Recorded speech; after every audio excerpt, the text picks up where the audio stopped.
Load-in was crazy. Whenever you're ready, Caleb. We pulled everything up from the basement through the window, stacked it all outside, then started to load it into my van, Sammy's car, and Joe's car. It's exciting. It's really exciting that we got past the point where we're out of the basement and we're into the dairy center. Now, it really became a new entity once we left the box of a basement that we've been working in and actually got into an open space with the lights and the sound. It's one thing to have actors sitting on a stage and using their bodies and their voices to tell a story, but when you have the set and the lighting and the media and everything coming together, it like brings together this old tradition that is a pretty remarkable thing. Chris has done an amazing job. He was so fast at just programming the lights and creating the cues, and we only had a day. The cue will happen as soon as he's standing still, and it just needs to be like a half second. Michael, let me know when you're ready. I'm gonna fuck with some cues real quick. That's gotta be my favorite thing, is how the two side lights mix together.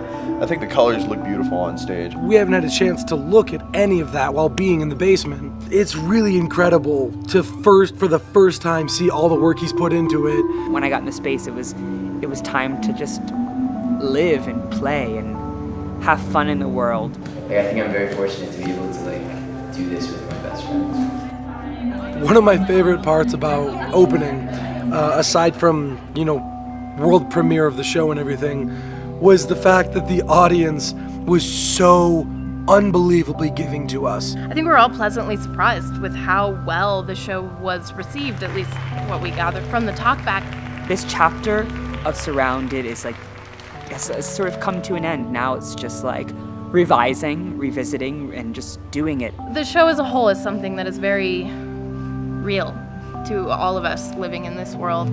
I think we've all dealt with loneliness and feelings of abandonment, and it's just the exploration of what happens when it gets taken to that extreme. When we feel like we are trapped or attacked or not listened to, we go inside of our minds and we create this world, and that's really what the show is touching on now, is kind of the coping mechanisms of humankind, what each of us does in our own mind to deal with the outward torments that we have. In the media, a lot of it is pointing the finger, saying that that person is wrong, and I'm not saying that person is not wrong for doing what they did. That person has killed many a people. But now we have to try to understand why that's happening, so then we can prevent it from happening again.